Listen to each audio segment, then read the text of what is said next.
Good morning. Today, 25th February 2026, Wednesday. Wisdom of Word of God morning ડિવોશનમાં આપ સર્વનો આવકાર કરવામાં આવે છે અને પ્રેમી સલામ પાઠવવામાં આવે છે.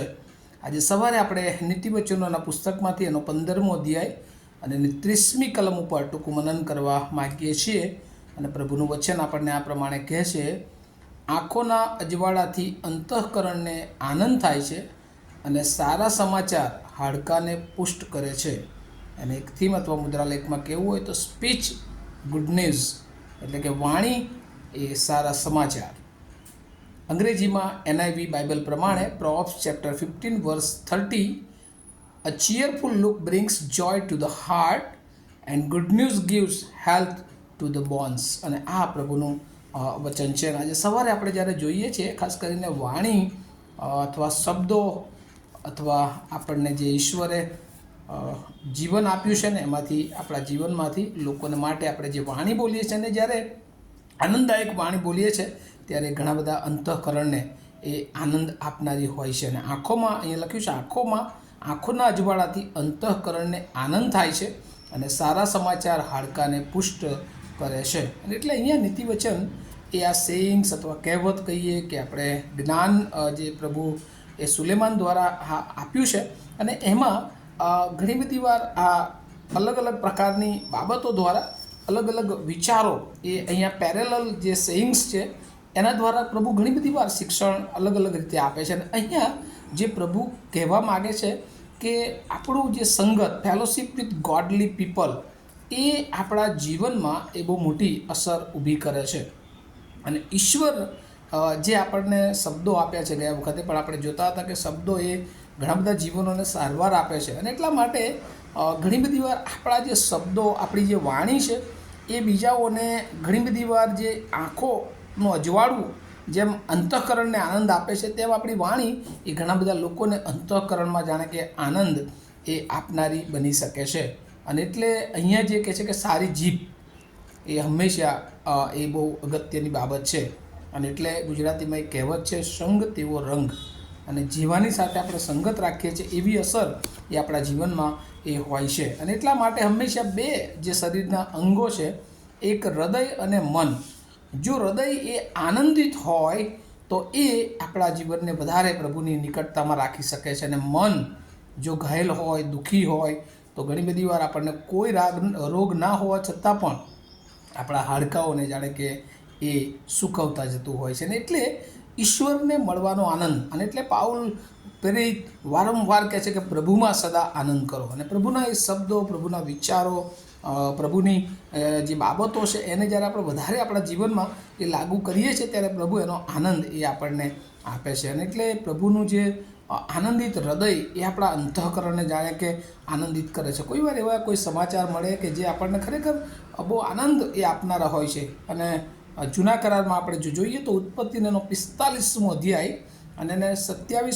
28મી કલમ, જ્યાં યાકૂબને એક સારા સમાચાર મળે છે કે યુસુફ જે એના ભાઈઓ ત્યાં જાય છે અને મળે છે અને યુસુફની સ્થિતિનું વર્ણન કરે છે જ્યારે યાકૂબ સમક્ષ, ત્યારે એ યુસુફની વાત સાંભળીને યાકૂબને બહુ મોટો આનંદ થાય છે. અને યુસુફ વિશે જ્યારે સાંભળે છે ત્યારે અને એ વાત જાણે છે કે યુસુફ એને તેડવા માટે જાણે કે ગાળા મોકલ્યા છે, ત્યારે તે એકદમ શુદ્ધિમાં આવી ગયો, એવું ત્યાં લખવામાં આવ્યું છે.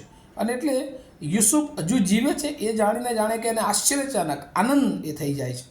અને એટલે જ્યારે સારા સમાચારો મળે છે ત્યારે પ્રભુ એ આપણને વધારે આપણા અંતઃકરણને આનંદિત કરે છે. અને રોજ પ્રભુની પાસે બેસવાથી, ઈશ્વરની સાથે સંબંધ રાખવાથી આપણા જીવનને પ્રભુ એ અંતઃકરણનો આનંદ આપે છે. અને એ આનંદ બીજું કોઈ આપી શકતું નથી.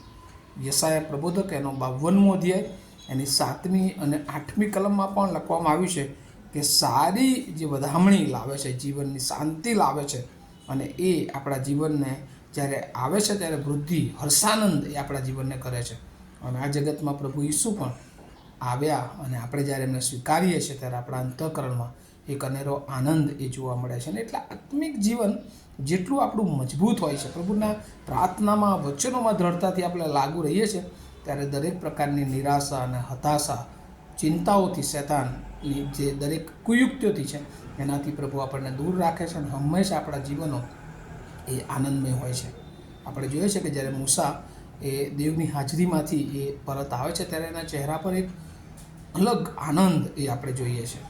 જે લોકો પ્રભુની સમક્ષતામાં રોજ બેસે છે એના જીવનો એ હંમેશા એનું હૃદય એ આનંદિત હોય છે. ચિંતાઓ, મુશ્કેલીઓ, પ્રશ્નો પૃથ્વી પર હોય છે, પણ પ્રભુની સાથે બેસવાનો આનંદ એ બહુ નિરાળો હોય છે. એટલે અહીંયા લખ્યું છે ચીયરફુલ look brings Joy to the heart. આનંદિત હૃદય જ્યારે આપણું હોય છે ને ત્યારે આપણા હાર્ટમાં પણ એ આનંદ થાય છે. And good news give health to the bones. અને આપણા જીવનોમાં પ્રભુ રોજ એવા સારા આશ્ચર્યકારક કામો, સમાચારો પ્રભુ આપણને આપે છે કે જેથી કરીને આપણે વધારે ઉત્તેજન મેળવીએ છીએ. અને પ્રભુ આજે સવારે આપણને એ જ વાતો શીખવા માગે છે કે આપણે પ્રભુમાં રહીએ, આપણા જીવનો હંમેશા પ્રભુની આધીનતામાં હોય, ઈશ્વરને મળવાનો આનંદ, સ્તુતિ આરાધનાનો આનંદ, ઈશ્વરમાં વધુને વધુ પ્રભુનો રહેવાનો આનંદ, જે આપણી નિરાશા, હતાશા, ચિંતા, મુશ્કેલીઓ એ બધામાંથી આપણને દૂર રાખે છે. અને આ દિવસોમાં આપણે ખાસ કોન્સન્ટ્રેટ કરીએ, આપણા બાળકોને માટે પ્રાર્થના કરીએ.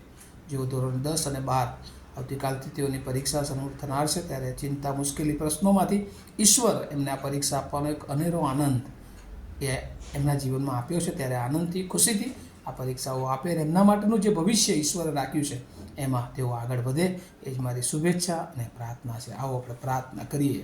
તમારા જીવતા અને પ્રેમાળ ઈશ્વર, હવે બહુ આભાર માનીએ છીએ તમારી દયા અને કૃપાને માટે. પ્રભુ, જ્યારે અમે અમારા જીવનોમાં તમારો આનંદ મેળવીએ છીએ ત્યારે અમારું અંતઃકરણ એ સ્ફૂર્તામાં આવી જાય છે. પ્રભુ, જ્યારે અમારું મન એ પ્રફુલ્લિત હોય છે ત્યારે પ્રભુ અમારા હૃદયોમાં, અમારા જીવનોમાં, અમારા શરીરોમાં રહેલી બીમારીઓ પણ પ્રભુ અમને અસર કરી શકતી નથી. પ્રભુ, એવો આનંદ, જે સંપૂર્ણ આનંદ ઘણા બધા સેવકોના જીવનમાં અમે બાઇબલમાં જોઈએ છે કે વિપત્તિઓ, મુશ્કેલીઓ, તેમ છતાં તમને મળવાનો આનંદ, પ્રભુ એ આનંદ અમારા જીવનમાં પણ તમે સ્થાપિત કરો. અને પ્રભુ, આજે જે લોકો આ સાંભળી રહ્યા છે બધાના જીવનમાં એવો પ્રભુ આંખો, અંતઃકરણ, હૃદયનો આનંદ, મનનો આનંદ પ્રભુ એમને આપો. અને તમારામાં અમે બધા જ વૃદ્ધિ પામતા જઈએ એવી પ્રાર્થના ઈસુ પ્રભુના નામમાં સાંભળો, તેનો સ્વીકાર કરો. આમીન. Have a nice day to all of you. Thank you.